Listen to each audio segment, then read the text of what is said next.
fighting game Otherwise, notation in fighting games is like just put numbers, bro. When the Oh no, don't put numbers. Payday. That would drive me nuts. If they put the numbers in the trials, oh my god, I would be like, what? I understand why. I understand the argument with the numbers, but you know what? These days, most people are buying like the 69% keyboards and all that. The 60% keyboards. They don't have number pads anymore. Like 10 key. Who does uses a 10 key machine?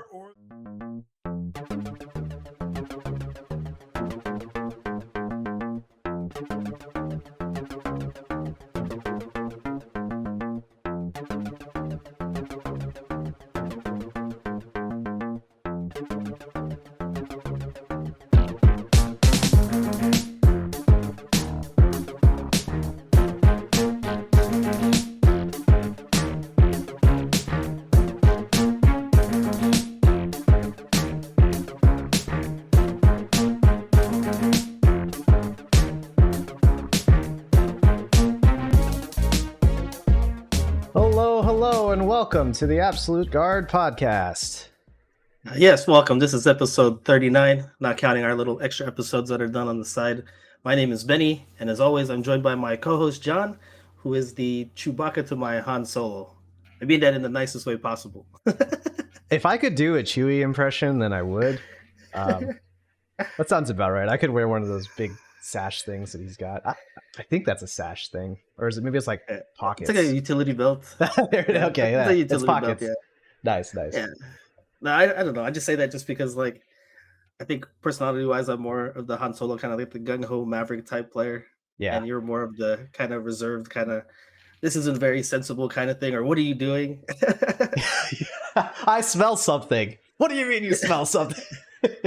I think that's what the line is in A New Hope. And yeah, I'm usually the guy tinkering with the little switches on the ship and stuff. And you never want to know the odds. Cool. Well, let's go ahead and get right into the show. I'm going to go ahead and bring our guest on. Our guest is Scott Bender. What's up? Oh, what a surprise. I'm back again. Yep. This is becoming a habit. Yep. Yeah. It's a good habit, though. I like being on. I like talking to you guys about random stuff. We have a lot of random stuff to talk about today. Oh yeah, man! What a day! Last 24 hours, huh?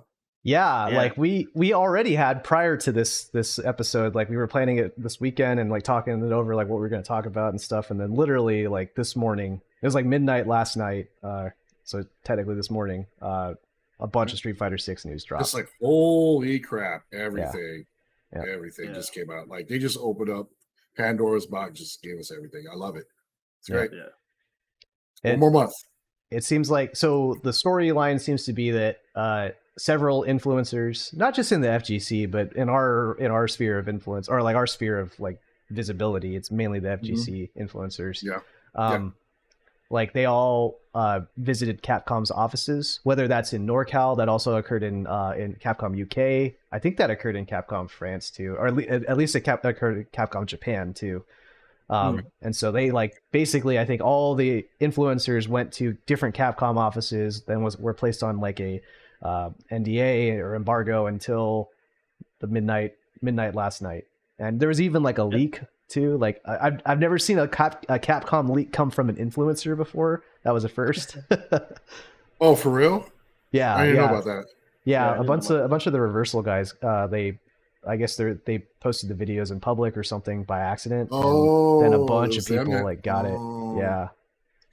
So then somebody was posting on Twitter being like, "Hey, here's some clips," and it's got their watermark on it and everything too. Oh, that's what that was about. Okay, I didn't know that. I didn't know it was the Reversal guys. Okay. Yeah, I mean it's traditional that a Capcom announcement leaks in some way, shape, or form. It's just it's just the internet these days. I mean, look at Nintendo right now. yeah, Nintendo. you know, they're getting really bad. I hope it's not like Nintendo because I don't feel like getting sued. And then owe them 30% of your pay for the rest of your life. Yeah. Jesus Christ, that's awful. Anyway. There's not you know, if you take off Mario's hat, there's some mouse ears underneath them. It's a very similar. There's a lot litigation. of similarities like that. I'm glad Capcom is not like that. Yeah, they tend to support the community as evidenced by the news. So the content of the news was like it was overview of all the characters that we haven't talked about yet, or we haven't really seen much of yet, and then there were some trials, there was some character overview stuff. Like I think JP, they actually went through the guide for him and kind of went through what each of the moves look like, or what the game teaches you about the characters, which is also valuable for a consumer, I think. Now, was that in? I can't remember. Did they have something like that in 5? They had that initial intro, like that you had to do in the beginning, and it was just like walk forward and do the basic. Well, kind of stuff. That's the general stuff. But I'm talking character specific. They did. Stuff. They did. I don't. It's been so long since I touched single player content. I don't even remember. Nobody saw it. Like every time they would add a new character, include all the way up until like Aura, Rose, Akira, and stuff. Each of them has like a detailed character guide going through each strength of their special move and stuff. Okay, so it's not new. It's not new. Okay. No, but Street Fighter V did it, but Street Fighter V sucks. Remember? So, what I liked seeing was it looks like the combo trials. There's a good amount of them instead of just a generic 10. It looked like there was a good amount, and a lot of them looked pretty. Like I was like, I could see myself using this. Yeah, they look practical. You know? They were actually just like Yeah. Don't get me wrong. I like having the let's like test your execution limits. You know, I like that stuff. You know, I do. I really love that stuff, the practical stuff. But I like it when like you fill it full of practical stuff, especially when it comes to the beginner stuff, to the casual crowd. Yeah, I think that's really important. And it's tough, because we want to see B&Bs, right? We want to see like the normal combos that we would see in a tournament match. But when when they're developing the game, like on launch, they don't know what the B&Bs are. They know what they do, but they don't know what the community is going to optimize out of it, right? But it's a live service, so theoretically they could just patch them in later, right? Right. Yeah, right. They have an idea like, all right, we think this is the combo they're going to go to, and they were like, nah, we're going to use this combo every time. Yeah. So yeah, it's hard, but I mean, you should be able to get a gist of it. You know, they got enough people playing it that will be able to figure that out. Yeah, I didn't get a chance to look at the trials. Like me personally, like I've been trying to kind of avoid any content, but then like with everybody kind of releasing stuff, it's kind of hard. It's kind of hard. Pretty much have no choice because like last night, I was up working. I work at night, so I was up at night, and I was just like looking through Twitter, and I see something from like Team Spooky, and it's like, hey, we have an hour of footage. I was like, oh, they must have had access. Then all of a sudden, like, start seeing stuff from Justin Wong. Hey, I got this. Vicious post something. I got this, and I was like, oh, okay, so a bunch of people got access. So it's like, yeah, it's gonna be a lot harder to try to avoid stuff than it's worth, really. Yeah. I mean, you could just log off Twitter. I mean, that's where it's all posted anyway. It's like, no, I need my daily dose of drama. It's like the news. There is drama. the trending stuff, even the world news. But no, it's funny you bring up the trials because I was asking you. Me and Scott worked together at the same place, and like I was asking him about a 360 PCB. And the reason I was asking was because those trials on Street Fighter 4, there's like 7 of them that I never finished, and I was thinking of finishing them before Street Fighter 6 comes out because it's like, is that what you were doing today? No, I was playing that on PC, but no, that's why I asked you like the other day because I was just like I was thinking about that. It's been in the back of my head. There's like 7 or 8 trials that I never did, like El Forte's RSF and like a couple Viper trials, a couple FADC ones. RSF is in the Forte trials, really? Yeah, but you only have to do like 3 loops. You only have to get like you have to do 3 loops. Well, you can do 2 loops because you technically do the one. You can cheat it. You can cheat it. Yeah, but I remember that was like the last one I got done because I suck at that combo. Yeah, it's like I just couldn't get the rhythm down.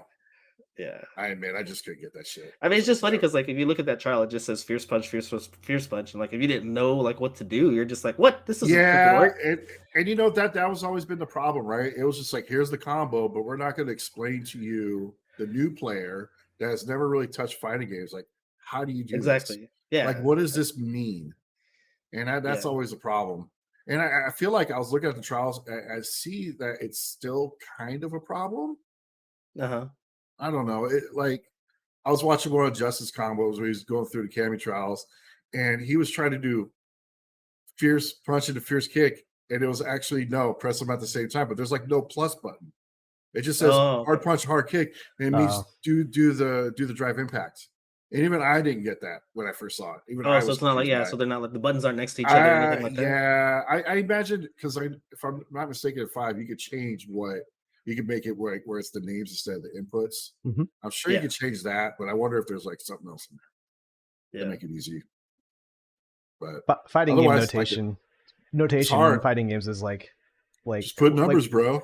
When the don't put numbers. That would drive me nuts. If they put the numbers in the trials, oh my god, I would be like, what? I understand why. I understand the argument with the numbers, but you know what? These days, most people are buying like the 69% keyboards and all that. The 60% keyboards, they don't have number pads anymore. Like 10 key. Who does uses a 10 key machine? Or they're using tablets or whatever, their phones, and they're just like, I was gonna say 1 through 9 is on the top row. Yeah, just use your. It's like, I don't think it's as obvious as what people are making it out, because I remember that argument on Twitter like the last few weeks. That was a big Twitter discourse. I mean, there it is right there. Yeah, just use your phone. There's your number. There you go. There you go. It's upside down though. That's true. Because you gotta do 896. Yeah, okay, do 896 punch. Like what? I'm doing a magnetic blast. Make sure swipes enable so you can recreate it. It'll show like the lines. But I do think though that should be an option, at least for the people that do want it. I don't think there's nothing wrong with it. I just don't know how they're really going to explain it to like really new people. I don't know. Yeah, notation it just doesn't because you gel. don't know. It's like, does this move a juggle? Is this move a cancel? Is it a link?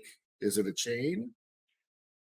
Yeah, and I know the old style where we would use commas for links and XX for chain, but then I wrote it out and I'm like Twitter hates this because it thinks everything's a hyperlink, and then like half the new people that I know, like the new people that have joined the scene, they use anime notation anyway. Numpad notation is anime notation in my mind, at least, because that's the most prominent.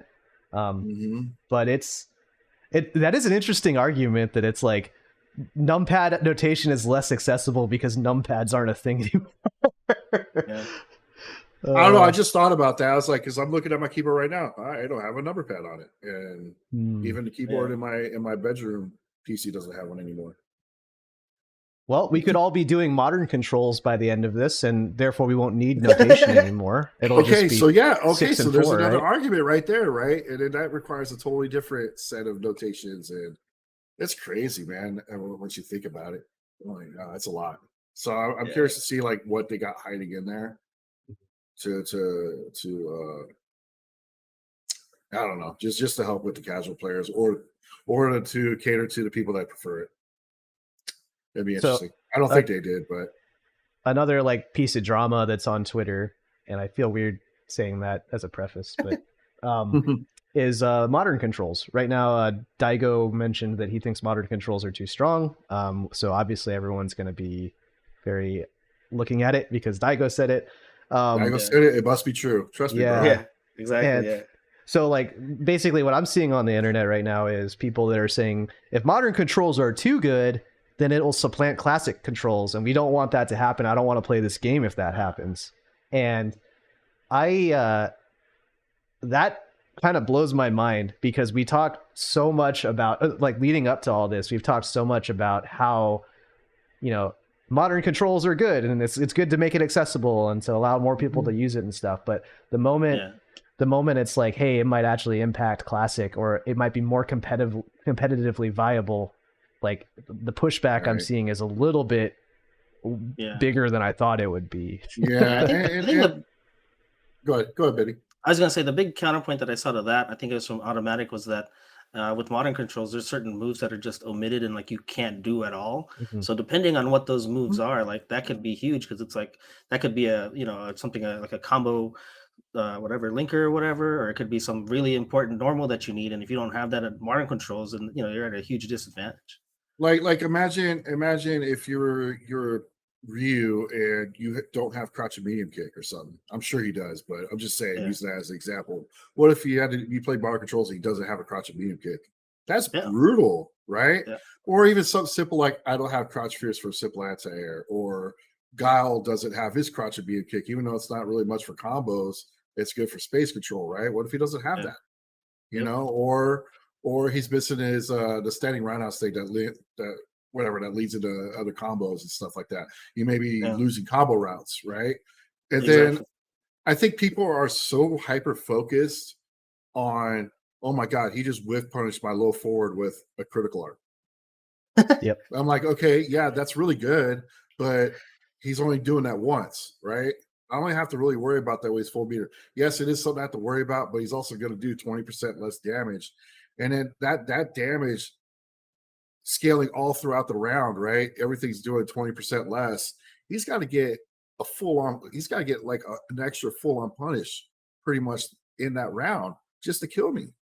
Yep. Yeah. And then the fact is that he maybe misses certain moves. I don't have to worry about that the neutral anymore or certain combos. I mean, dude, it could be detrimental. I'm like, people are too focused on, oh my god, he's super punishing, or he's punishing with EX donkey kick, you know. And I think or just DP or whatever. I'm just like, okay, yeah, but look at this too, you know.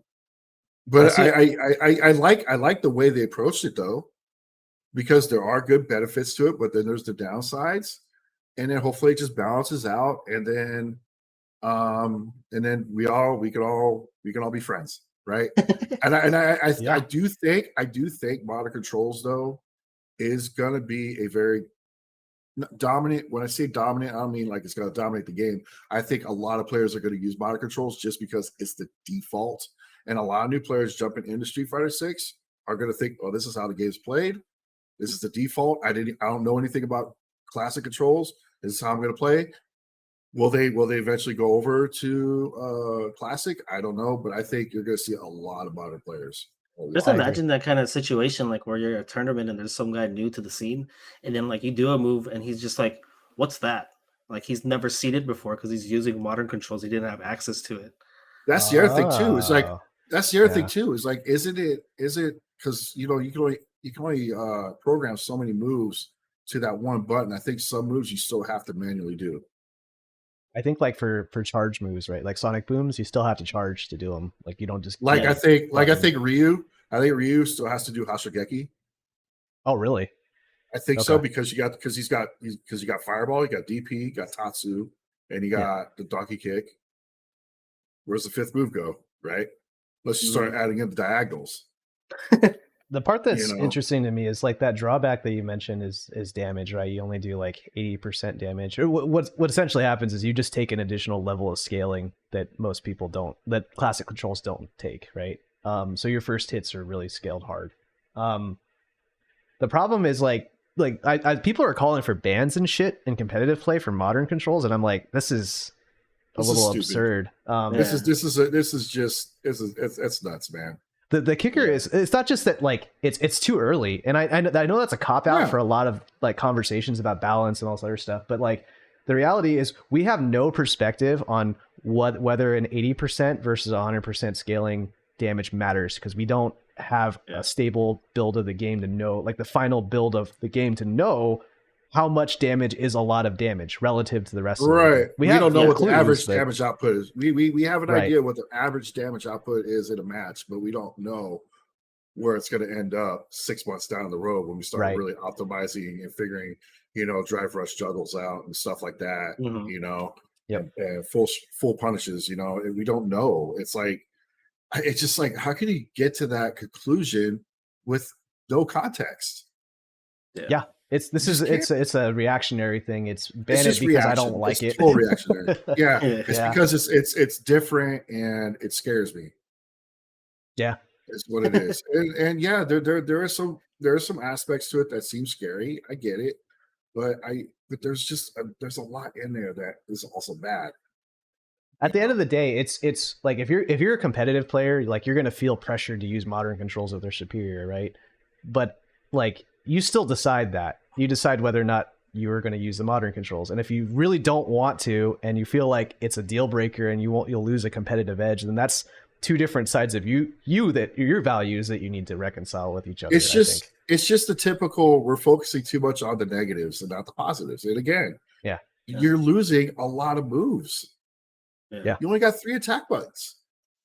So half your moveset is gone.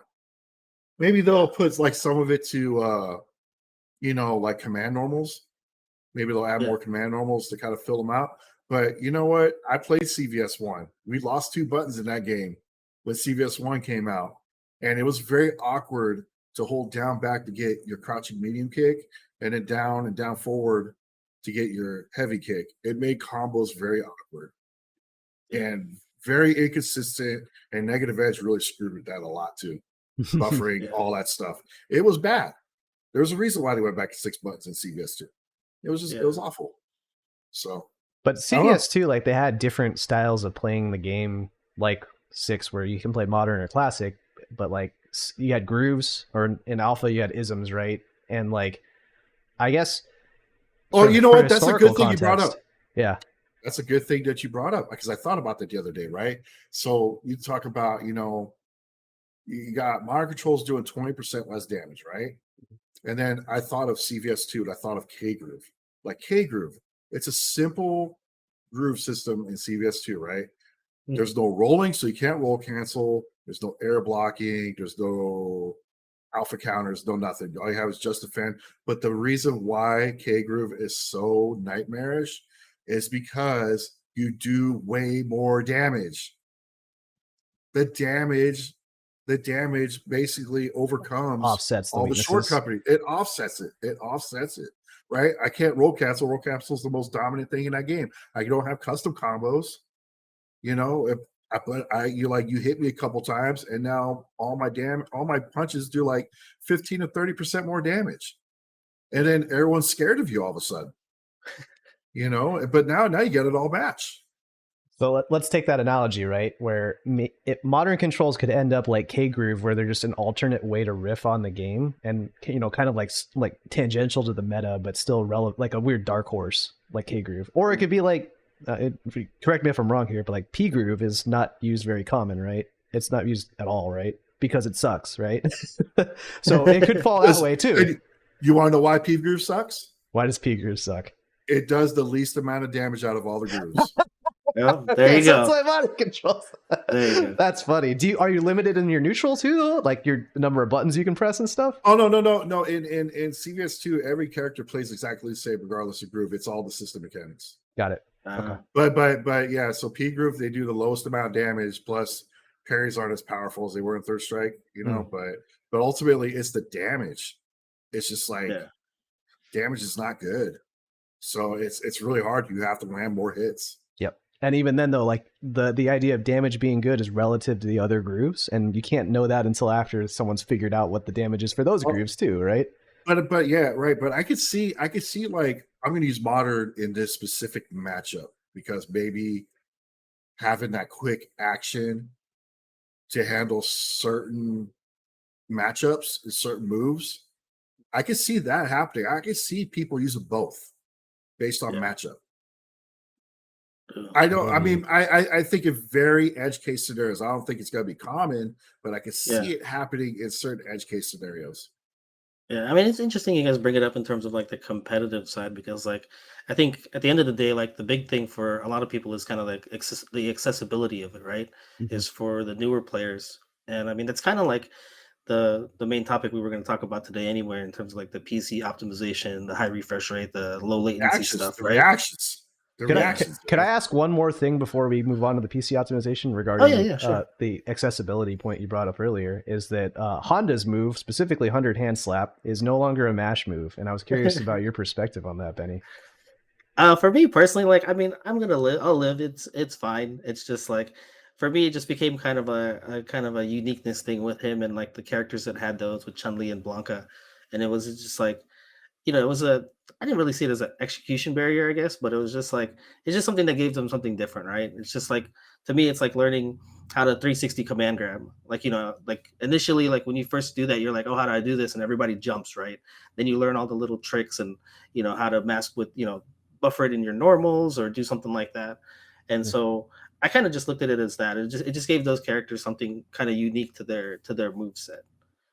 I'm thinking like when you go to the arcade for the first time, you pull up to Street Fighter 2, you find Blanca or Honda or Chun, and you're like, and you're trying to figure out what the commands are, and you're just mashing, and then the legs come out or the electricity comes out, right? The irony of that, because that was how those moves were designed. They were designed because they knew people were going to mash to be more accessible, cool stuff. But then it changed, right? And it still had that purpose, right? But it changed to where it became an execution move ever since CVS. Because before that, it was just you mash one button. You can only mash one button. You couldn't like piano buttons to get it out. You can only mash one button, right? And then now now you can like piano as long as the fifth input lands on that button. That's the strength you get or whatever. Now it became an execution thing. So it kind of like went reversed. Now it became like, here's this tough execution move.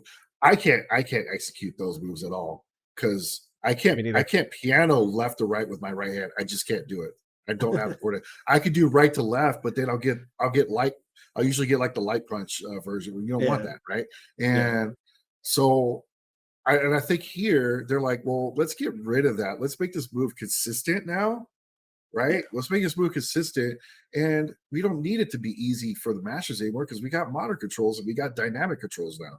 We don't need it. Yeah, that's a good point. Yeah, dynamic controls basically fill the role that the mash moves did. So yeah, modern controls kind of does it, but dynamic controls really does it. Yeah, and it's banned. You hear that, Betty? Hands are banned. just give me air hands and we're good. Okay, let me do that quarter circle back in the air and just come down. Let me like waterfall down. Man. I was talking to a friend as well because he plays Blanca, and he mentioned, like, I asked him about that same question about electricity being a quarter circle. Is that a problem now? He says not a problem, and now maybe it's going to be better to differentiate between strengths a lot easier because you can just do quarter circle forward and then change what button you press. So you can you could have like a light, medium, heavy version of electricity. It's going to be hands, right?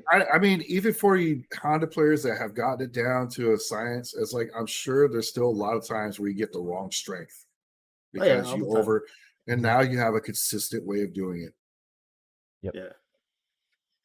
And I will also, this is the last thing I want to say about balancer analysis, but I heard that Honda hands are minus on block unless you burn meter. Fuck yeah. Also, that's going to piss some people off. I think that has to do with the balance in terms of the drive gauge. I did have one more thing about now that you brought it up in terms of the controls. Is like Moss brought up that he thinks teleports might be only forward and a triple punch or triple kick. It is. Really? There's like no. I posted that. Yeah. Arturo posted that up, and I'm like, ooh. So now, and then I saw a video. I can't find it now, but there was a Japanese video where they throw out the super, right, with the yoga, the bouncing ball yoga, super, and dude, he's just teleporting all over the place like super fast. Okay. And I'm like, oh no! Now you created like a whole other problem because everybody, again, it was one of those things like So now the question becomes, how much invul is he going to have on startup, and then how much invul is he going to have on the back end? Or what's his recovery? Yeah, because also, if he's just going to be teleporting all over the place super fast, that could be a problem. But it's too early to say. I'm not, it's way too early to say. It could be awful. Who knows? But it looks pretty wild. The annoying thing about the Dawson teleport in 5, and Benny, you can back me up on this one if I'm right, is that the TK teleports meant like he had no landing recovery, right? But in 6, like, there's way more pre-jump startup frames. So like in 5, you could get away with mashing TK teleport, and then you might air reset out of it. You might get it like, and it's whatever. But in 6, you need a full grounded punish essentially because of those extra startup grounded frames or whatever. I don't know. That's one thing I don't like Sim. Yeah, that's one thing about these series of videos that came out. There's still not a lot of Sim out there. Like, he's too hard. And it's going to be like that in the game when it comes out. You're not going to deal with a lot of Sims. You're going to deal with your Mr. Crimsons and your Arturos and a couple others. But Sim is just never a popular character. He's just there to be an asshole. It's the movement, man. People don't like to walk slow. That's why. Yeah. So now they can teleport. Yeah. That might make it easier because, like, I've been learning hitbox, so it's just like, I mean, I don't know if it's still for me, but if I don't have to worry about doing those air Tiger D motions and stuff like that, like, I might just continue using it. I don't know. Yeah. Well, Sim is actually a great pivot point because we mentioned Arturo, who is also the man, the myth, the legend in regards to PC optimizations and FGC OS. And I believe, Scott, you've got a pretty decent take on a lot of that stuff too, or at the very least, you've had a lot of experience with it, right? Yeah, I mean, I don't consider myself like an expert on all this stuff and all the display technologies and all that stuff, but I'm trying to educate myself over the years, Mhm. Mm. because that's something we've dealt with for God, dude, since the event of HD TVs. We've been dealing with input lag. It's just never been the same, right? Yeah. Since we went past CRTs and 2023, man, it's almost been 20 years since the death of CRT, and it's like we're finally getting to that space now where we can actually have good setups again. So, for the Yeah. layman, And like, what what problem are we trying to solve by optimizing the PC trying for to fighting lower the game input lag, input lag? Yeah. just straight up lower the input lag, lower input lag. And the problem is that we have a lot of it falls on the developers. They're just not paying enough attention on the console side with their input delay. Capcom I think they did a pretty good job because like the Xbox, the PS5, and all that, they're all synced up. It looks like Yeah. so Yeah. they No, did they a want. really good they did a really good job. I would have liked to see their input lag get under the 3 frame mark, but 3.5, whatever, okay, at 120 hertz, that's not bad. That's not bad, right? It's better than the 8 frames and the 5 frames of the past, because everything Yeah. seems to be 5 frames or worse. And but there's ways to make it better, and the PC has always been a way to make it better. Yeah. And you have Yeah. And infinite, you have infinite avenues. Yeah, and just to clarify, like with input lag, we're talking about like basically the time it takes from you to press the button and then for that the move or Action, whatnot to the action to come out on the screen. And like for a right? casual gamer, like you see people all the time like, oh, I have this 80-inch TV in my house or this projector, and they just Hmm. think, oh, this is great, right? I'm in this immersive environment playing Call of Duty, and then like they're losing to stuff all the time. And you're like, Hmm. it's because your TV lags. And like they don't Right, know that until they start, right. educating themselves. And they're just like, oh, so why do you play on a monitor? Well, I play on a monitor because I'm eliminating this handicap. It looks cool on that 80-inch TV, but But you're handicapping yeah. yourself. And like, a lot of Mhm. people don't realize that. Yeah, And and and unfortunately, to this day, a lot of people still don't realize it because you Hmm. still get like Arturo. He's really pushing this stuff. Like he pushes it almost to a fault, where it's really kind of annoying people. But like a lot of people don't. A lot of people don't believe it. Yeah. They just don't believe it. They believe Yeah. it's snake oil. so like No, no, exactly. It's what are crazy. what are the tangible benefits, like qualitative? I think qualitative is the phrase. Yeah. What are the Qualitative. qualitative benefits of lower input latency on a fighting game in your mind? Better reactions. I mean that's obviously the first thing, right? Better reactions. It's like anti-airs Uh, Anti-airs, better, tighter anti-airs. Your combos would be a little more consistent. with You punishing, know, probably. with punishing is a lot easier to do. Um, but yeah, it's just and plus the game doesn't feel as weighted, right? Yeah. Like you feel like that, when you start getting the input lag, dude, you start feeling heavier, Like right? Yeah. like you're basically you have the joystick and you're moving left and right, but then there's like a 5 frame gap between when you hit left and when your character moves left. And So that and to gives be you a slow fair, experience, And to be right? fair, like if you're tapping left or right, it looks like it's still responding on time, but you feel it. It's just like you feel heavy for Yeah. some reason. You feel You something's just off. feel heavy. Yeah. You feel something, right? Yeah. Um, and I don't know, man. It's just ever since consoles and stuff with the USB and stuff like that. There's all and now these consoles have all these operating systems. You have all this overhead now, right? We Yeah. got frame buffers now, and it's just it's crazy now. These processors is doing so much with scheduling, Yeah. and yeah, processor scheduling is a big one, and just there's all these factors now that contribute to not only consoles but even PCs at their basic settings, right? Are just like they're just not as responsive as they used to be, and then of course you have the display itself with all its post processing, which used to never Yeah. be a thing. CRT is just like no, that gun is just going to blast that image right to the screen instantly. There's no Yeah. conversion, no nothing. It's just instant, right? It's just like here, show it. Now we got to go through all this post-processing stuff to make it look nice and whatever, and it's got to overcome the shortcomings of the technologies as well. And it's getting a lot better though.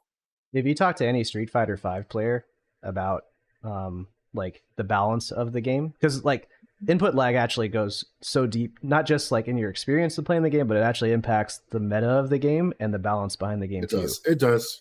For 5 in particular, 5 launched with 8 frames of input lag, and that's compared to Street Fighter 4, which had 5 frames of input lag, 5.5. And so on paper, you're like, that's 2.5. You're like, nobody feels 2.5 frames. But for 5 in particular, once everyone found out that there were 8 frames input lag, that became a meme. Everybody decided that they couldn't whiff punish in 5, that it just wasn't possible because of all that latency. And in a lot of ways, it wasn't. The game was balanced around not having a lot of whiff recovery on moves in the early seasons, and they gradually had to shift it back to account for that latency. And they finally cut the latency down from 8 to 5. But by then it was too late, and the game had already gotten the reputation for being clunky and slow and not whiff punishable. Normals are stubby. All the stuff that people complain about for 5. A lot of that comes from that 8 frames of input lag. It kills the game. It killed the game for the first 3 years. It really did. One of the reasons, yeah. Yeah, all the launch too. Yeah, but for a competitive standpoint, like it's why people didn't come back after the launch was so terrible. I think because the game still felt like shit. Bad. Yeah, it felt like crap. It felt crap. It's like you're right. It like the game had throughout the whole development cycle, the game had 8 frames of lag, right? So they are definitely building the feel of the moves around that 8 frames of lag. Yep. Right. And yeah, so like when you go like to the PC and you start shaving off the input delay by doing all these little tweaks, right? You're right. You are changing the meta of probably what they were originally intending. And you're right, but at the same time, it doesn't justify the fact that they made a game with that much delay. It just doesn't justify it, in my opinion. It's like they should have known that. And I think that's a big problem with it when it comes to a lot of developers. I think they're now, at least Capcom and ArcSys is definitely paid attention to now, is that, oh crap, they're paying attention to this stuff. We want responsive games. You gotta understand, man, before the HD era and USBs and all that stuff, like the average arcade game or console game was 1.5 to 2.5 frames. A well-designed game. And now we're like double that. It's just like, I don't know, man. We've gotten away from that. And I'm glad now that we've pushed it so hard. I'm glad that the 8 frame stuff became a meme, because now they're paying a little more attention. It's still not perfect. You still have games like KOF who have input lag differentials between the consoles, which is a big problem. Xbox is usually the faster console, generally across the board, versus PlayStation. But it's just like, it shouldn't be like that. It just shouldn't. No. And these developers need to be paying more attention to the games. It can't be like, well, it feels good to me. Well, it doesn't matter how it feels good to you. Everyone's going to be like, hey, why is this input lag so damn high? I don't care if you bounced around that input lag. It feels like crap. Yeah. Yeah. Fix it. I think this most recent generation of fighting games has been the more egregious of that, because number one, information spreads faster due to social media. So everyone's posting about, it's a fighting game. So if there's a reason for why you lost that wasn't you, then everyone's going to gravitate towards that immediately and say it's lag and stuff. So that's going to spread like wildfire on social media.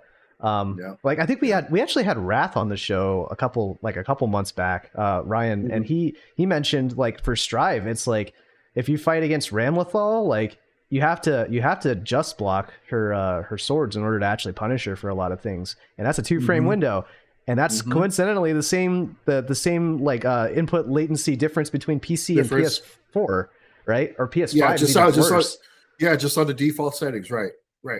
So Absolutely. It's like that stuff matters from a game balance perspective. Infiltration won Evo Season 1 for Street Fighter V, and he won it by dashing and whiffing jabs with Nash, because you couldn't react to Nash's dash back then because of the animation for it and the latency. And then he would play with your reactions by whiffing jab, because there's 8 frames of input lag. So he would whiff that, get you to throw a button out, and he would just commit to hitting a button because he couldn't whiff punish either. Right. It was awful, dude. It was awful, man. Yeah. It was so bad. It's getting better. But yeah, I mean, even the display, all these companies that made displays, you got your LGs, Samsungs, and all that stuff.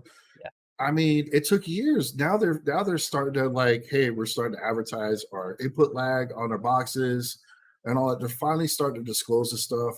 Now you can buy an 80-inch TV that has, Yeah, I did that recently. That has like 2 ms lag at the top of the screen, which is 2 milliseconds slower than CRT, which is pretty damn good. At 60 hertz, that's amazing. That because it's very rare to find a non-CRT that's sub 2 ms in delay. It's very rare.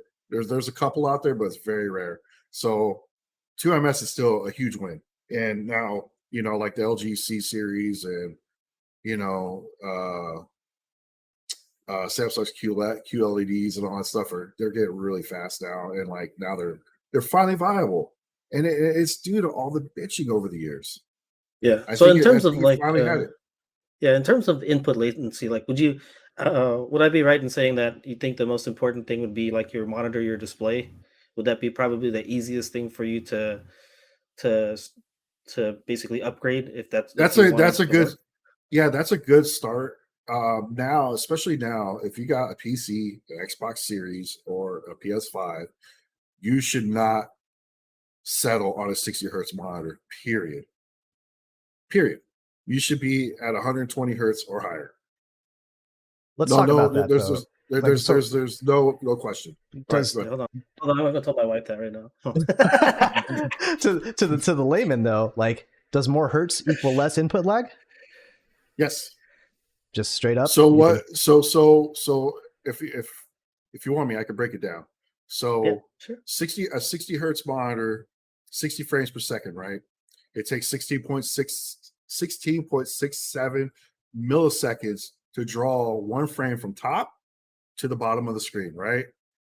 So here, it starts at the top, and then by the time it scans all the way to the bottom, that's 60.67 milliseconds. That's one frame of animation, right? And it's doing that 60 times per second. So it takes that long to process one frame, right? But if you get, let's say, 120 hertz monitor, right, and it's still a 60 frames per second game, but the monitor is operating at 120 hertz. It's overdrive, right?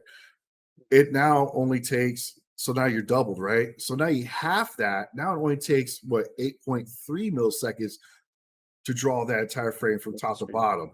But obviously the game is still 60 frames, but it's 120 hertz. What is it doing with the other half of the time? Well, it's just doubling the frame. It's just displaying the frame twice now, right? Right. So not only is the frames drawing faster, right? So that is now going to have the input lag roughly on the display. Your motion clarity on your frame persistence is going to be better, right? Because now each individual frame is showing up on the screen for twice as long now. So it makes ghosting less of an issue. It draws the frames better. It doesn't always end up that way, because like some of these monitors overclock on their stuff. There could be still some motion blur and some other image persistence issues. But that's the theory. But when it comes to strictly an input lag thing, it's just the fact that it could draw that one frame from a 60 frame per second game at twice at half this time. So, you're dropping a good amount of input lag just off that from the display perspective.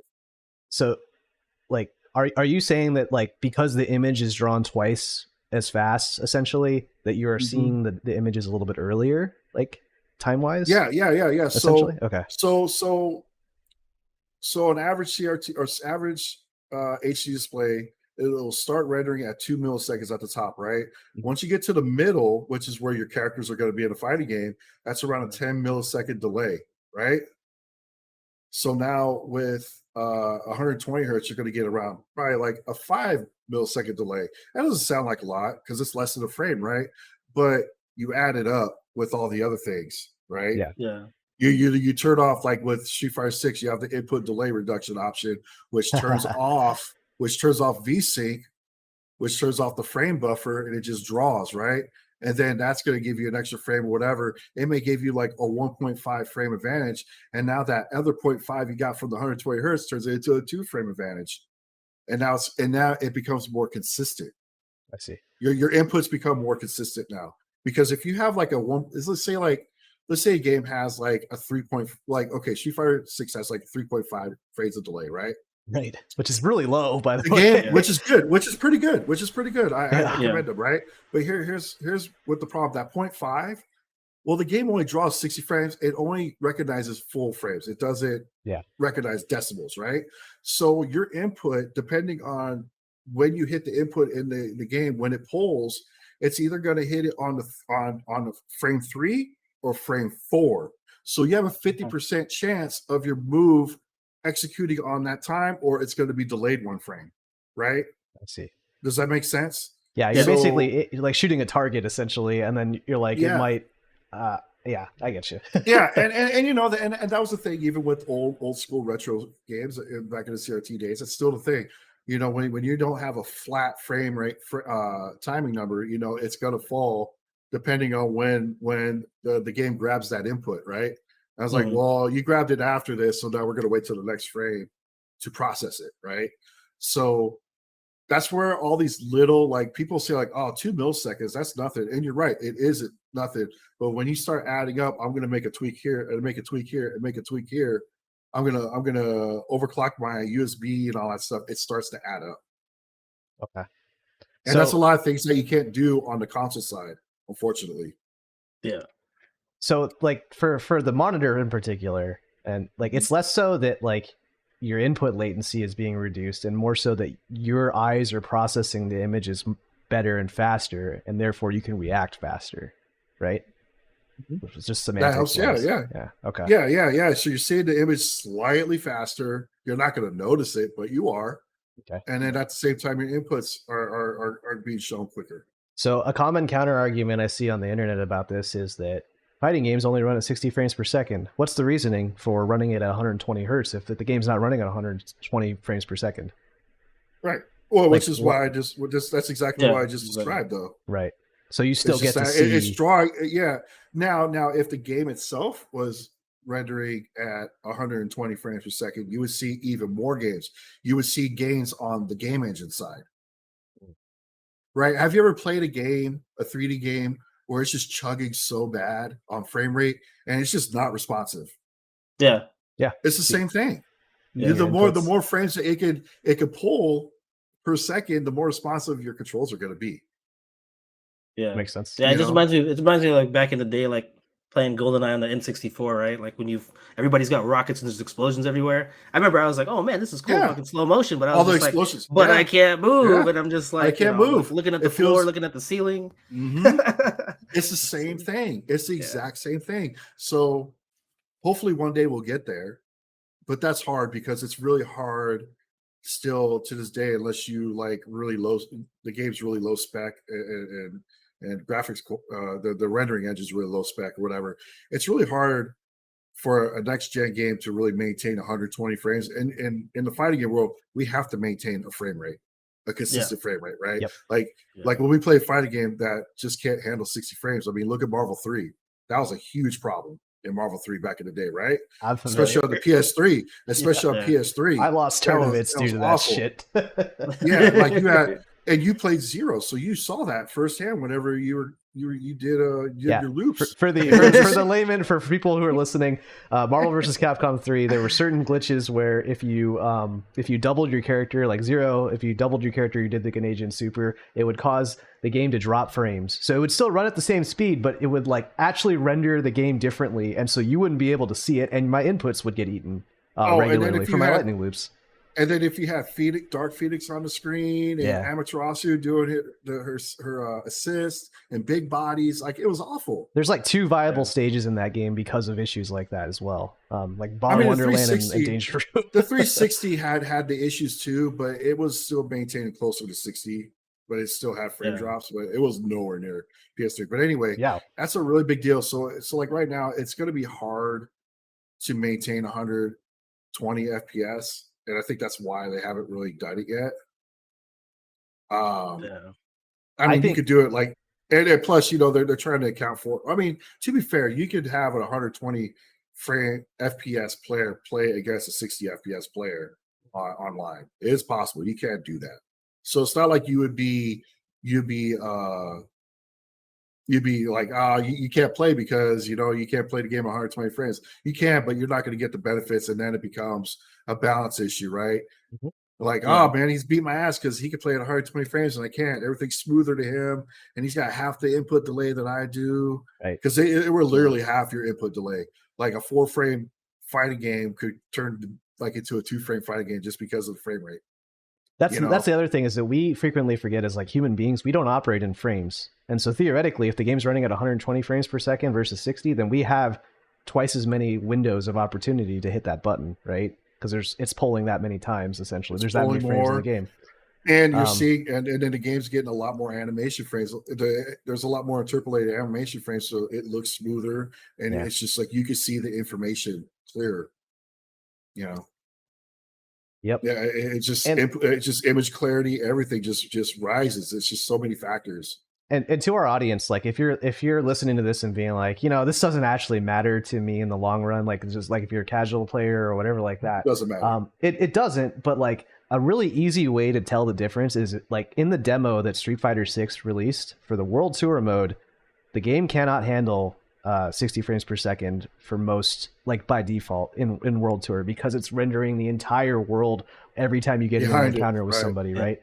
Yep. And so there's actually an option in the PC, PS5, and I think Series X versions. I'm sure there is, yeah. That say like, mode. Drop it from, it actually by default, they limit it to 30 frames per second in World Tour. And so you can see firsthand what 30 frames per second playing a fighting game looks like, and you'll be able to feel the difference and how shitty that feels. And how it looks. And how you interpret the data that you're seeing on screen. Right.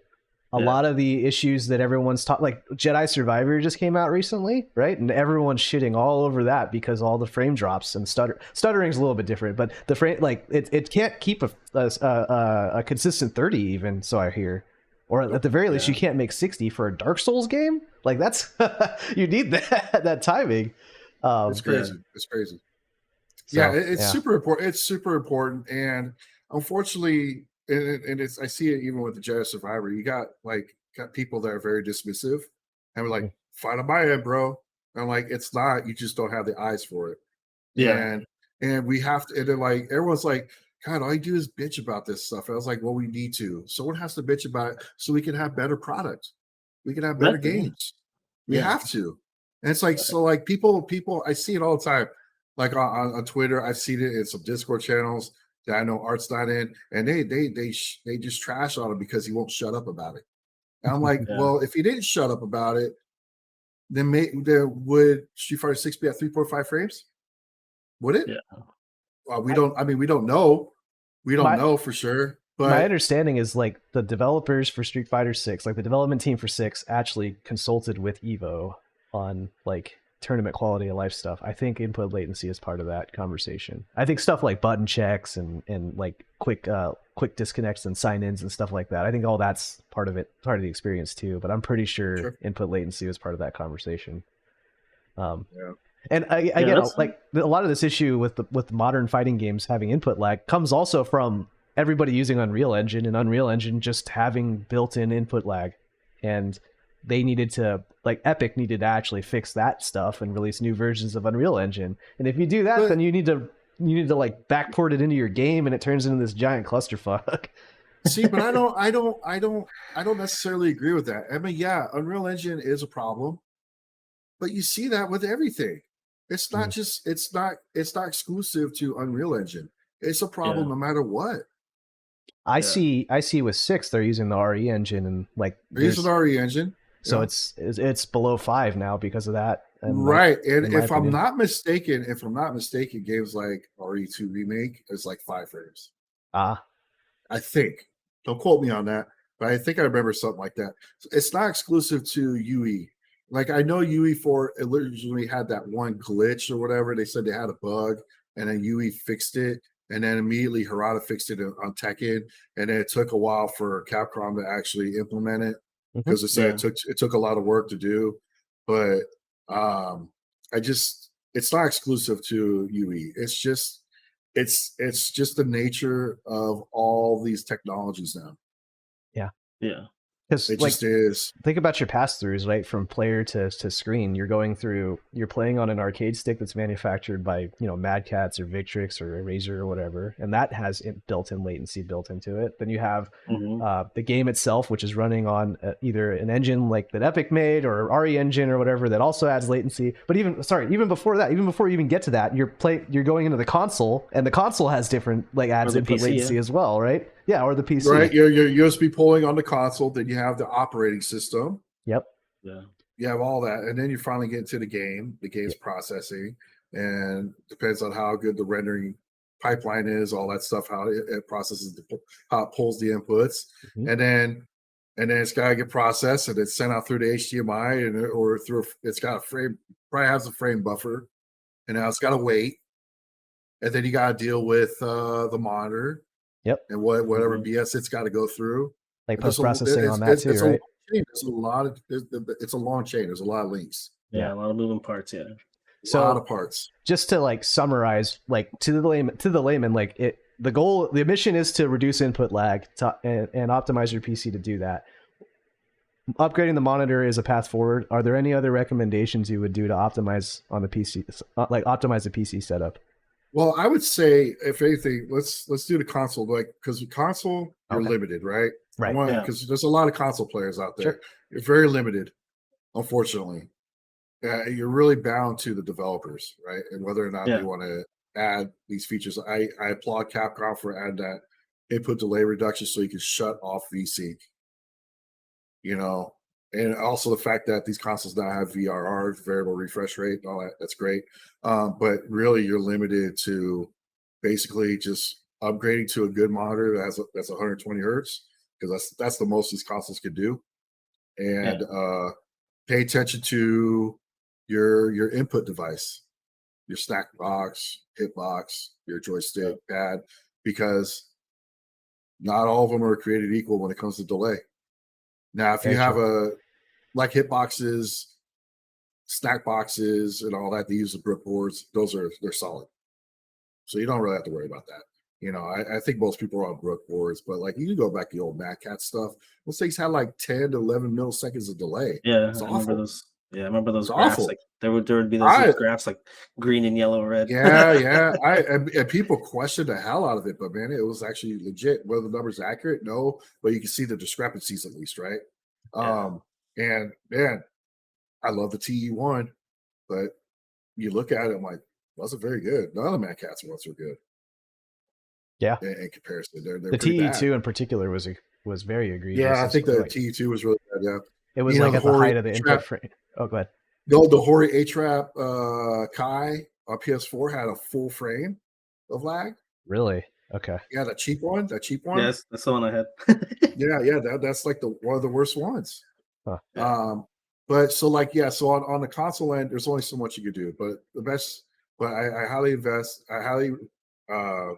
recommend. I recommend. He's had a brave fart. Highly recommend a good monitor, 120 hertz. I recommend going to places like ratings.com or rtings.com and look at their measurements on a display. If you're thinking about displays, look at the models, look it up, see if you can find input lag data, because there are still some monitors out there that don't have very good input delay. They're getting rare now. You can pretty much go out and buy anything, and you're gonna be pretty solid regardless. But I would still look if you can. But that's all you can really do on the console side, unfortunately, because it's a lockdown platform. Mm-hmm. PC, that's a whole other ballpark. you could do a lot of stuff. I don't even know where to begin, to be honest. What about what we should do? Yeah, so okay. I know one thing you guys have talked about before is the USB polling. So yeah, okay.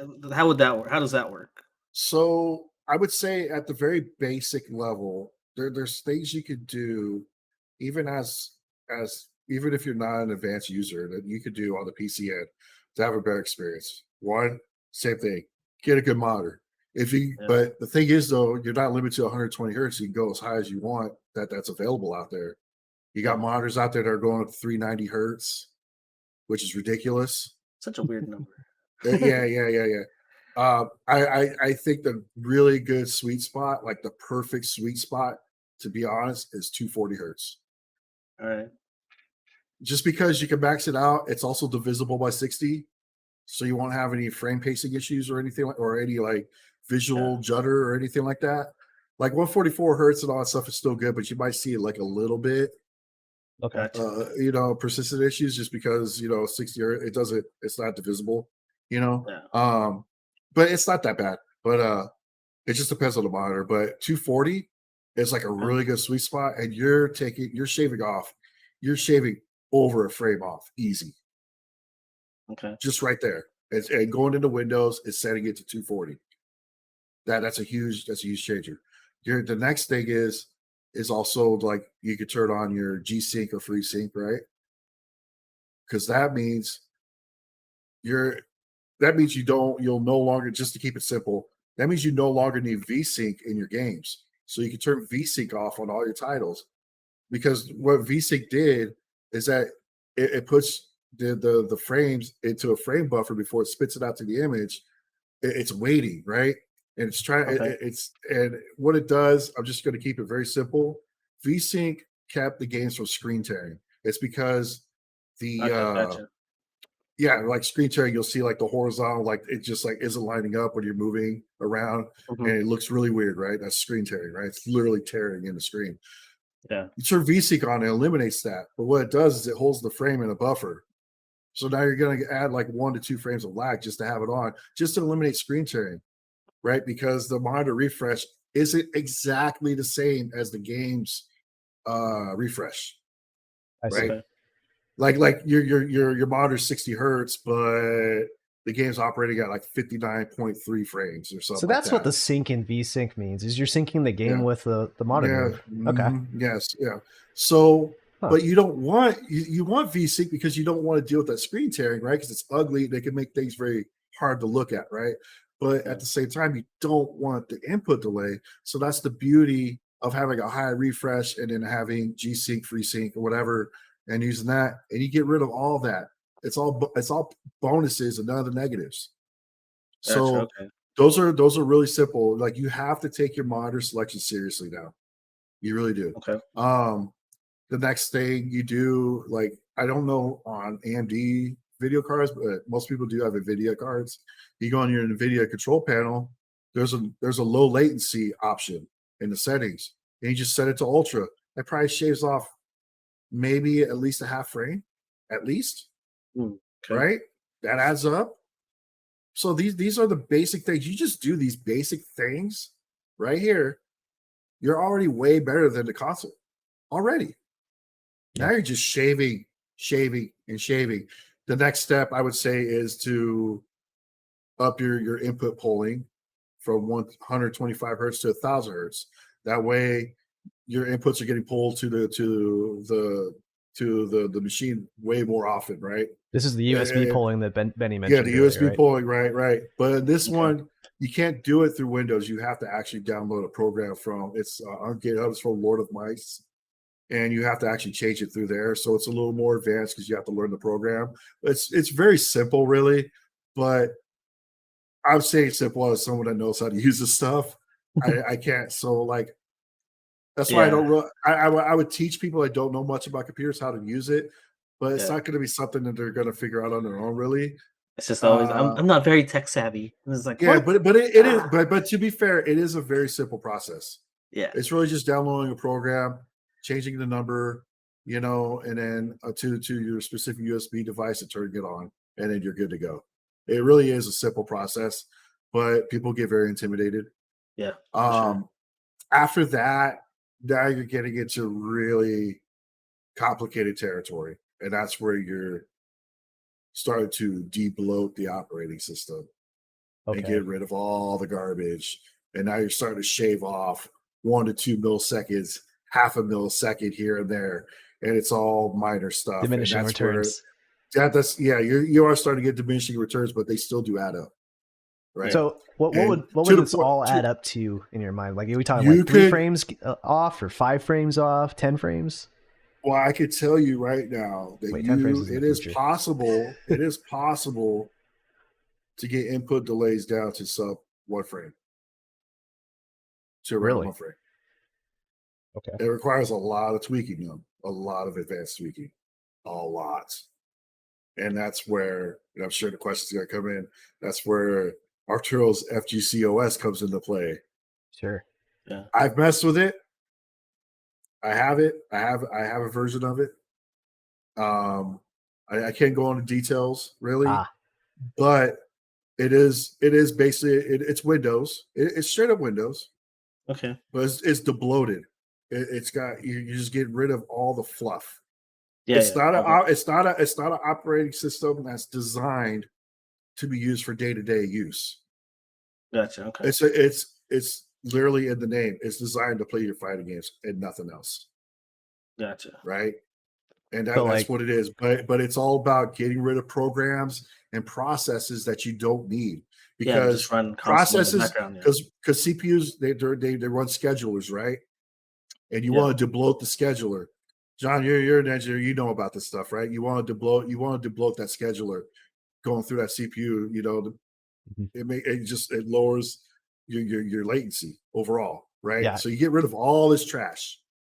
I'm explaining it in a very basic level, but that's basically what you're doing, right? Yeah. You just get rid of all the crap. You want to you get rid of the stuff that could possibly interrupt your game. You know, you've had those times where you're playing on PC and like Windows Update pops up and just completely puts your window out of focus, right? You know, or just something comes up and you feel like you see the hiccup in the game. Yeah. You know, little things like that, even though that may not be input lag related, it's still an interrupter, right? And, and the purpose of FGCOS is like to get rid of all that stuff and to get the operating system down to the lowest amount of lag possible. If I'm not mistaken, I think Arturo, he wants to get it to where he can get it to where he's got a group of people working on this, like actual programmers. And I think what he wants to do, he wants to get it to where the operating system could get it to a certain state. It has all these drivers to support all these input devices, right? And you can lock down the OS from being tampered with. Gotcha. So, like, if it's at a tournament, so you don't have someone screwing around and messing something up. Gotcha. Okay. You know, and that's because that is a worry if like you're at a tournament and it's running PC and you got some guy coming up, he's trying to plug it in, and then he's like thinks he knows what he's doing. He starts going in and tweaking things, and now all of a sudden you got a setup that's different than the other setup. Yeah. Right. Exactly. I mean, that happens when someone messes with the monitor or something too. Yeah, right? That happened this past year. That they turned off the input latency off. And to be fair, it can happen. It can happen on the console side too. Yeah. It can happen with the consoles now too, but a little harder, you know. I think because people are a little more familiar with the consoles now than are PCs. And PCs are very complicated. And but that's ultimately his goal. He wants to have. I admire it. I think it's good to have something standardized and something that you can just lock down, and then like, hey, this is what it's going to be. Where we can do it every tournament. They all have the same thing. You know, and it never goes online or anything like that, but it works. It just works. To summarize what FGCOS is, it's basically a distribution of Windows that's just a bundled up package of configurations for lowering latency. I figured I knew that part, but I had no idea that there was a team like are they going in and like at the kernel level and then modifying the OS there? I'm not really sure exactly what they're doing. Okay. To be honest, but that's nuts. That's pretty hardcore. He's got a couple guys though that are definitely working on it, and they're still. It's still a while from coming out. They made some revelations recently where they're kind of switching over processes to something else. You know, they found some issues with security. You know, which is a big thing. That's a big thing. I mean, maybe at a tournament, it's not a big deal because they'll just be offline. Yeah, exactly. You know, but like for like say like you and me, we want to go online and play Street Fighter 6 using this. Yeah. security does become an issue. You don't want somebody to have access to your especially if you beat someone's ass really hard, and then they want to get revenge, because that happens, right? Yeah. I was really surprised that it was a Windows distro in particular for that reason, because like Windows as a whole is going, like I just upgraded to Windows 11 yesterday, and like it's moving in the direction that Apple's in, which is lockdown system. You can't customize it very much because it's about the curating the experience or whatever, and that's exactly what Art and his team want to do. Is they want to break the Windows open and then go and mess with all that shit and remove stuff that Microsoft's putting in there, and they're making money off that. So, man, that's funny. If I'm not mistaken, they could do this for Windows 11 as well. But they're focusing on Windows 10, just because I think also they did some latency tests, and I think it's worse than Windows 11 slightly. Okay. I don't know what the numbers are or anything, and it's not by much, but I think it's like. But there's also like other barriers they do have to deal with in Windows 11. There's other methods you could do.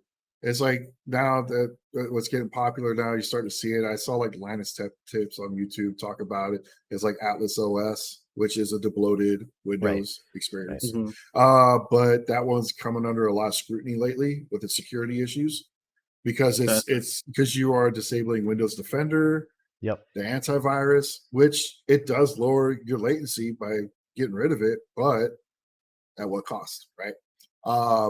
So now there's another one out there I think people are looking into. It's called Revi OS. Okay. Is that also Windows based or Linux based? Yeah, it's Windows. Revi OS. I think I haven't looked into it that much, but it's another one.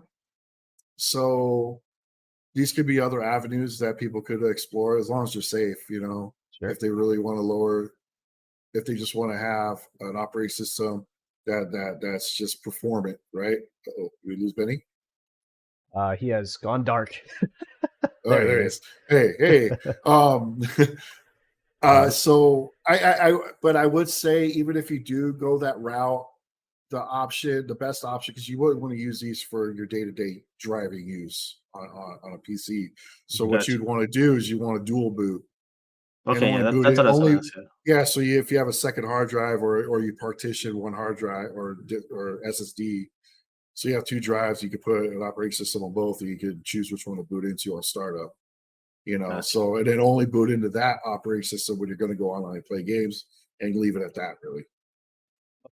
I imagine there's going to be some optimizations for streamers and stuff too. Like that's the part where I'm like, a lot of streaming technologies are based around multi-threading and like having multiple processes going at the same time, and that's what the scheduler often helps with that. So if you're ripping that stuff out and you're making everything single threaded to minimize latency, like are we going to be able to stream realistically? As far as I know, because I know Arturo's been streaming and stuff on it. Sure he's using. Yeah, so and on top of that, get rid of all the bloat. You're probably going to get more performance out of your games, probably. Yeah, potentially. Well, towards the end of our show here, I wanted to bring up a previous episode that we had. We had Tim on like 30 episodes ago or something, and it was around that time when Art was really pushing high refresh stuff, and he mentioned at the time that he considered that to be cheating. And we've talked about it on the show here about like the advantage of high refresh in particular is that it is drawing the image to your eyes faster than for your opponent. If you're on an online connection or something and they're on a different setup. So I guess my question to you is, all right, if we can see the game earlier than our opponent can, is that cheating? Like, is this going to be adopted by the community, or is it going to be pushed back on, being like, hey, this is not pay to win? Yeah, it's pay to win in a lot of ways. Yeah. Well, I mean, this is an argument that's as old as the FGC.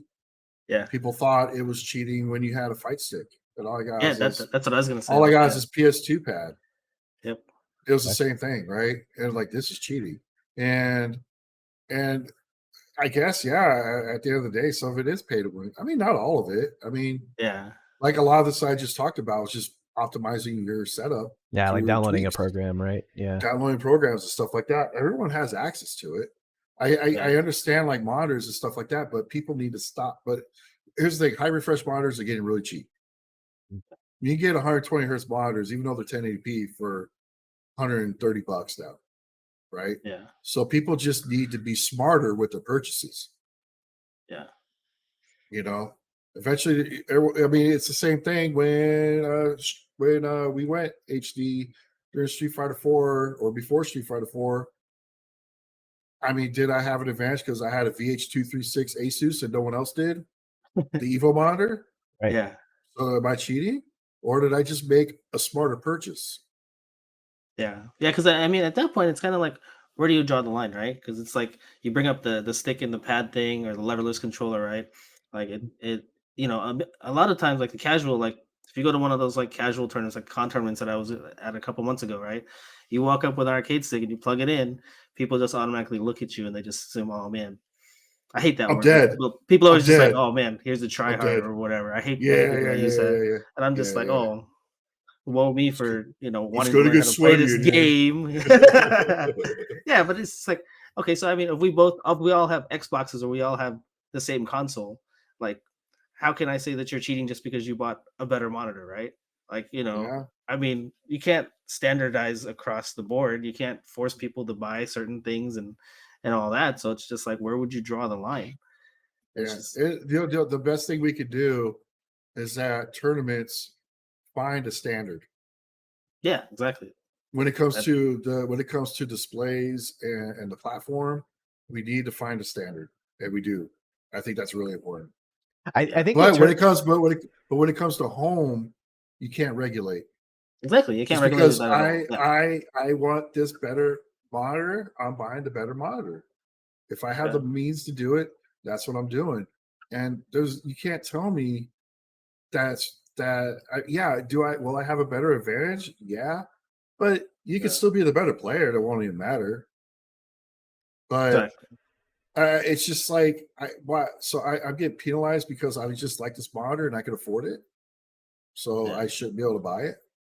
It's just like your choice of mouse, keyboard, everything, right? There's so many things. That's Arcade yeah. Okay, I want to go there because there's so many parallels between Hitbox and this, as far as like, because another common argument that I hear about Hitbox is that it wasn't how the developers intended it, right? And I could argue that same point for this, in that the game when they developed the game, they were developing it for consoles, and so they built it with that amount of input latency in mind. And so by removing that latency, are you essentially breaking the game, or are you playing the game as it wasn't intended to be played, right? Yeah, I think there's a valid argument for that. It's a really multifaceted problem, right? No, yeah, totally. It's definitely difficult to really say. It's just like, because again, like what if I just bought that monitor or whatever and I don't know anything about it? That's true. I don't know anything about it. I don't know. I don't know that. You can't accidentally pick up a hitbox. This monitor, this monitor, it's got really high ratings and it's always recommended, by all reviewers, even non-game reviewers. And so I was like, it looks great. The image quality looks great. Yeah, I want it. It has all the features I want. Maybe I don't know about the input. I don't know anything about that stuff. Mm-hmm. So what are we doing? I mean, there's nothing you can do about it. This is how it is. And I don't know, man. I just, people, it's like with the hitboxes, people want to find new ways to push boundaries, take it to new levels. Isn't that what we're doing with the latency stuff? We're trying to get below 2, so. Right? But I also think all this discourse is also to get the devs to really take it seriously, to where we don't have to. Look at what was it? Oh, Multiverses, right? They had that game under 2 frames of lag on PS5. They did? I didn't know that. That's tight. 2 frames. 2 frames. Yeah. Okay, to be fair, there's not a whole lot going on in that game graphically. So they probably have a lot of they probably don't have a lot of overhead, So maybe that has something to do with it. But I also don't think that's the case with most of these fighting games anyway. It's rendering 2 characters of 1 background. Whoop-de-doo. Yeah. It's not an open world. Yeah, Multiversus, you could argue it actually has a bigger problem. It has to render 4 players at the same time. You probably could be right. Yeah, you could be right. I could be completely off the mark on that one. But your point is that it's doable, right? Like they've clearly established that it's possible with the constraints that everybody else has.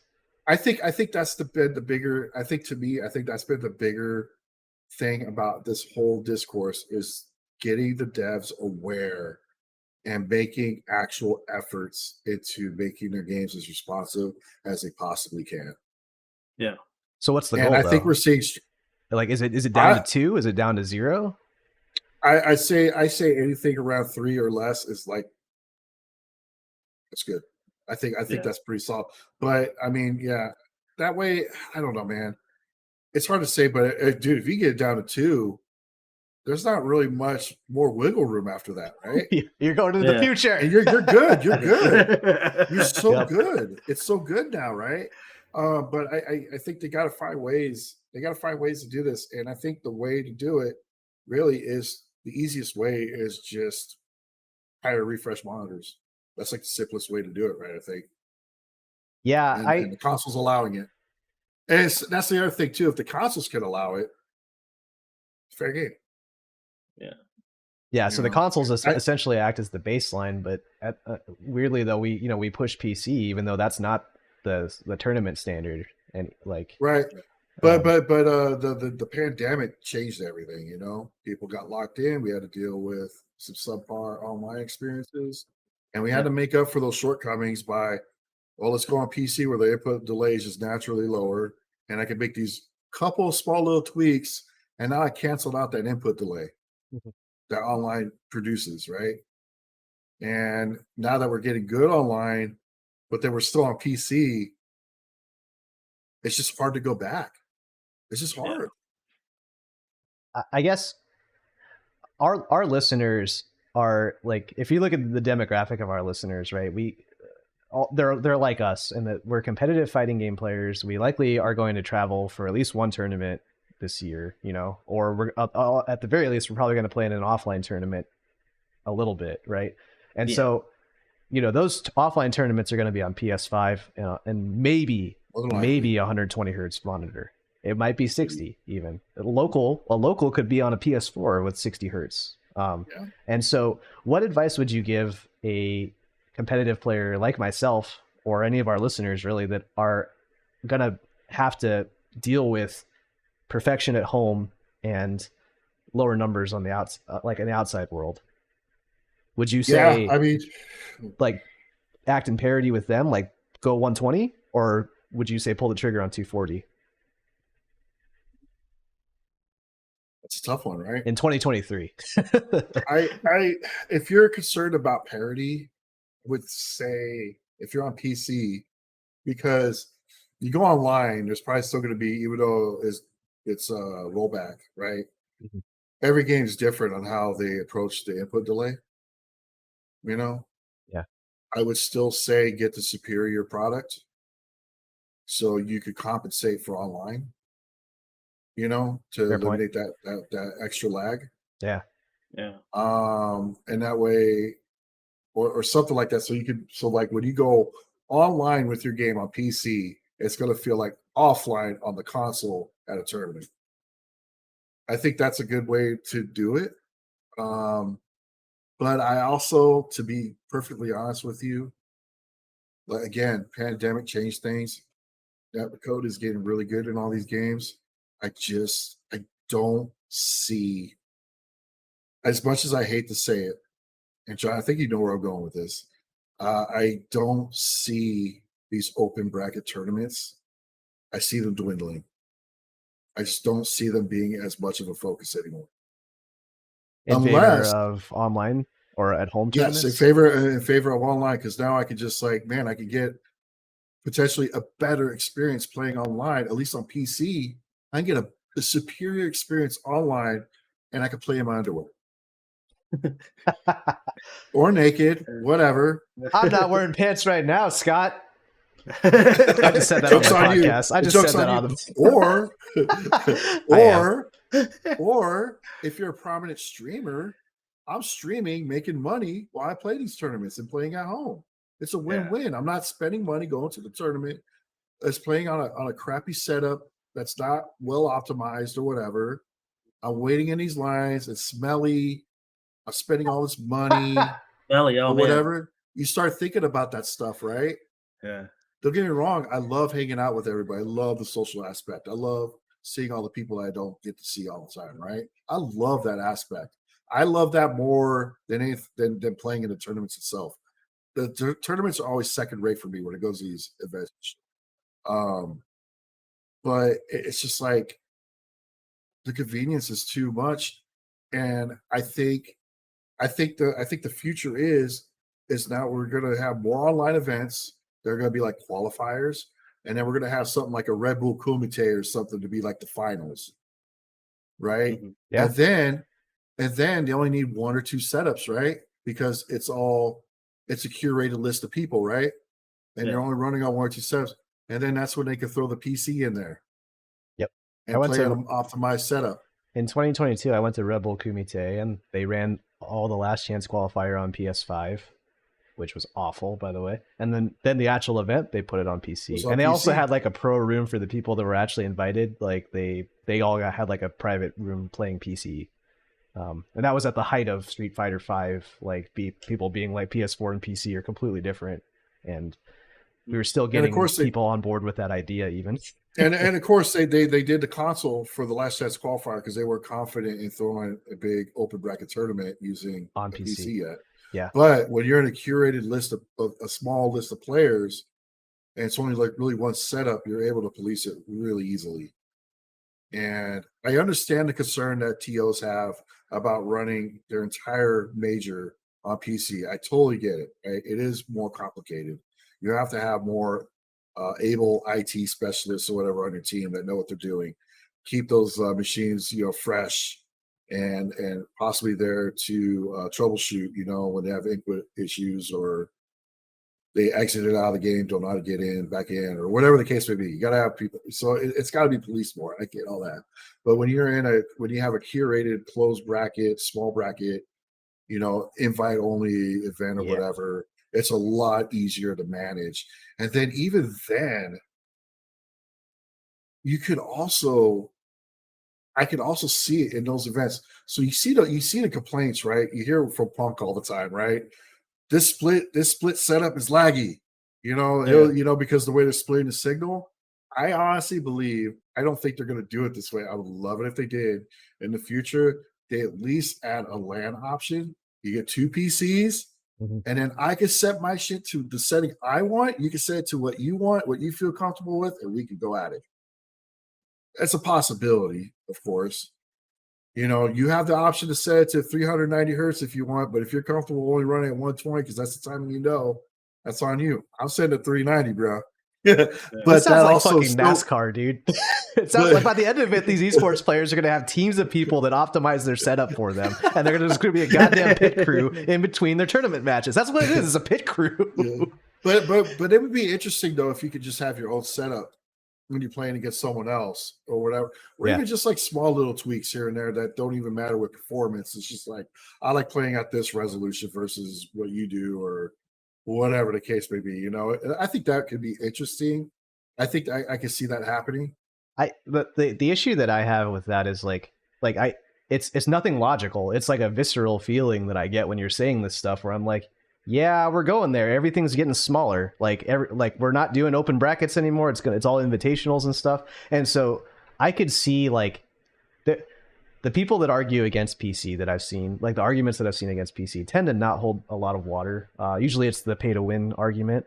But the issue that I have with it is like, it is like by embracing PC, we are moving more towards an exclusionary, for lack of a better phrase, an exclusionary model for our tournaments, because PC is hard to run, so therefore we need to make it a smaller invitational, or PC is too expensive to run, so therefore we need to only have one setup, right? Like there's a lot it's driving us away from the community feel and more towards esports in a lot of ways. And And in my opinion, I put that all on the console manufacturers and the devs. If we wouldn't be in this place if they would pay attention to their games and find ways to lower this, so we don't have to have this conversation. Yeah. Come on, dude. We've been having this conversation ever since. Well, roughly, actually, since probably the Dreamcast. Well, damn, man, we've had since even PS1, if you count PS1, Super Turbo, and Evo, because that thing had ridiculous lag. But but let's just be honest. Like since the PS3 360, you remember, John, when we first started, we were always I PS3 always ran sucks. 360, but I always ran 360. And some people had issues with that, and I said no. It was like because it lags more, and people are like, "What are you talking about?"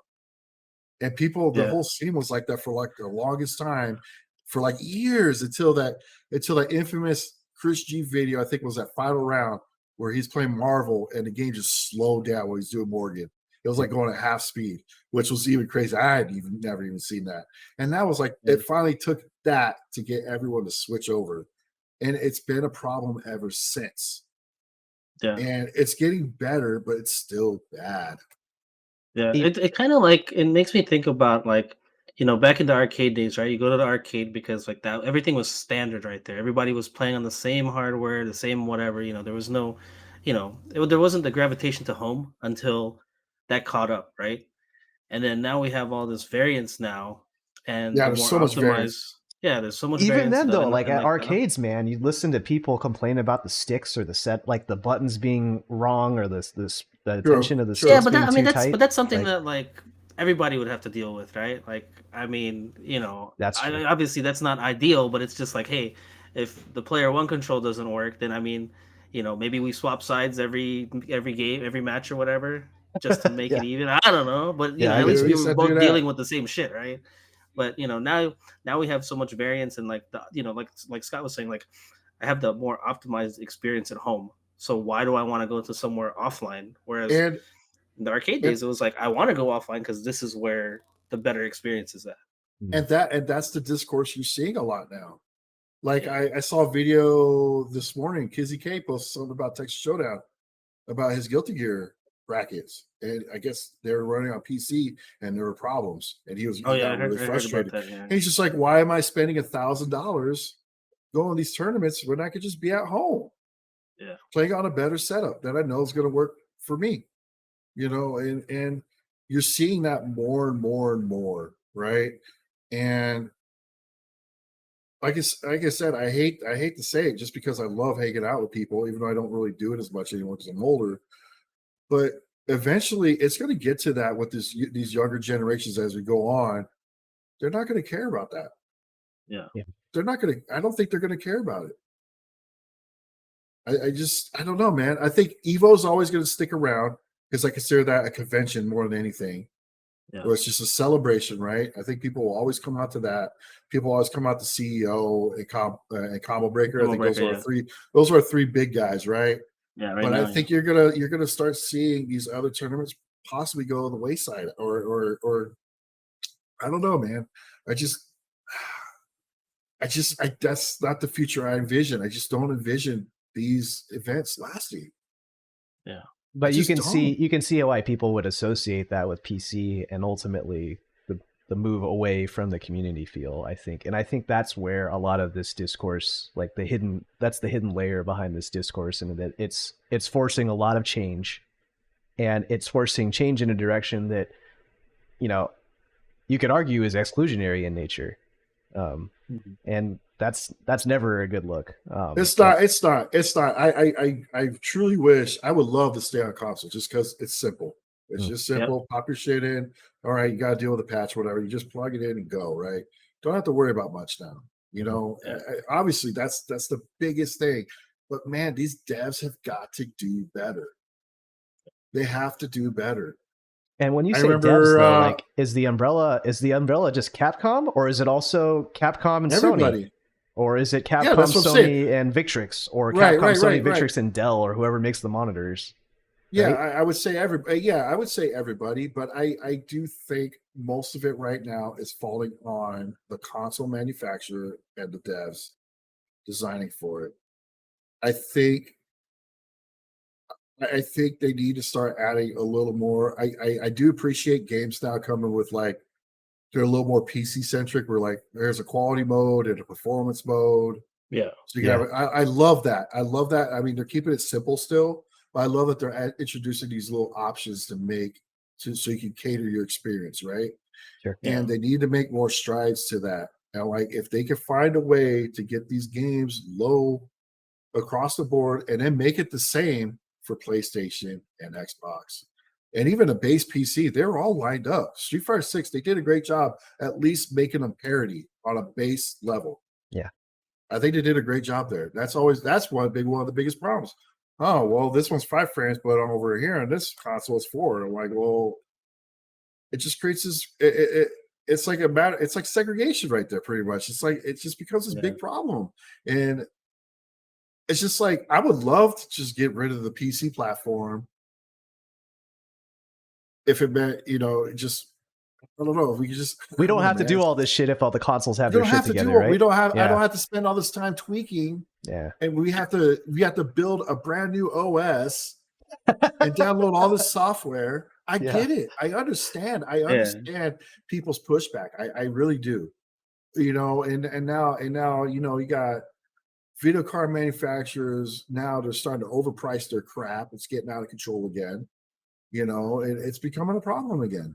And dude, it comes down. I think Capcom's is making a great step in the right direction with Street Fighter 6. But I think there's still more work that needs to be done. In the community as a whole, or for 6?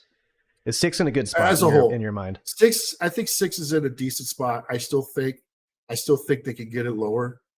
I don't think we're going to see that, but I think I'm hoping the other devs really take notice.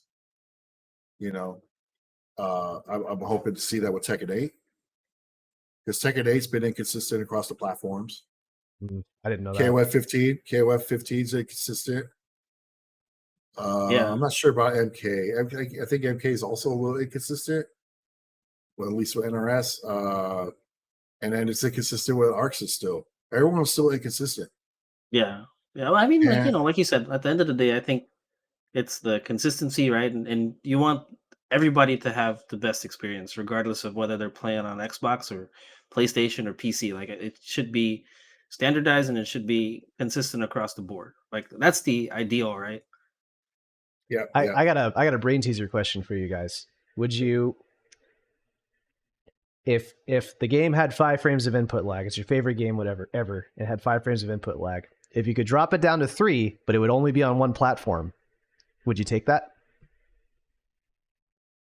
You would break parity essentially with all the other platforms, but you lose 2 frames of lag. Like say okay, they're all 5 frames, but then all of a sudden the dev comes out with a patch and like, hey, we're able to drop it rolling on this platform. I would take it. You would take it? I'd take it. Yeah, I think I would take that. Yeah, because I have no, the whole console war stuff. Like I don't have any allegiance to anything. I mean, I've been on Xbox for years, but it's I'd go to the best experience. But at the same time, I would be pushing like, hey, not for the why can't we have it? Yeah. Like these architectures are almost identical. There's no reason. Yeah, nowadays, yeah. So you all put the latency is more valuable than parity. Both are really important, but you would pick latency over parity if given the choice. Well, we need low latency but parity at the same time. We need it, but we do need low latency. We do need it. If I had to choose, I mean, the game's not fun if it feels like shit. Yeah, I want it to feel good. Yep. I want it to play well, and like I think everyone wants that, right? Yeah. I don't know, man. I hope we do better. I hope these other companies they do better with it. And I'm glad that Capcom is stepping up in big ways. They understand their role now. I think these guys they understand their role, and they're like, hey, dude, we are essentially the kings of this genre. We need to lead by example. Yeah. Which is what they completely failed to do with 5. Agree. They utterly failed with 5, and now they know what this new team knows what their responsibility is. They understand it, and I think they're doing really good with it. I think 3.5 is pretty damn good. It's pretty good. Could be better. But I'm not going to be satisfied with it. But I'll take it. But we need to make. I still think we can make more strides, especially since I've seen other games do it. Yeah, I get it. You want to push. You want to put pressure on the companies to. We're never going to hit perfection, but doesn't mean we shouldn't seek it, or we should. Especially when you're going to start charging us $70 per game now, and then the battle passes, and you're going to put all this stuff on us and all that. Well, okay. Well, I'm the paying customer. It's like, well, this is what I want. Yeah. And if Street Fighter V taught them anything, fucking, they ain't gonna buy it. Yeah. You give them some BS, they're not gonna buy it. I think the issue is that to a developer, you're like, okay, the FGC is like 1% of my user base, and so I need to cater to that 1%? But the thing that's changed over the past 5 years in particular is that 1% really loud on social media, and so your marketing arm is impacted by that now, and that's where we hit them. We hit them with the wallets. And people are seeing that. I think now people are finally. You're starting to see casuals, not even in this genre, even like Call of Duty or whatever. You see like randoms, like regular casuals. They're also talking about like, does this TV got good input lag and this and that. I think now people are very. I think the society out there is very much aware of these issues now. Yeah. And I think you just have to keep pushing. You have to keep pushing them. That's why I salute guys like Arturo, as I'm sure annoying as he can be to a lot of people by never shutting up about it. It's like I appreciate that because I know what he's trying to do is a good thing, and he's got a loud platform. He's got a big platform, and sometimes you got to be annoying because then they're going to be like, just do it so we can shut that guy up.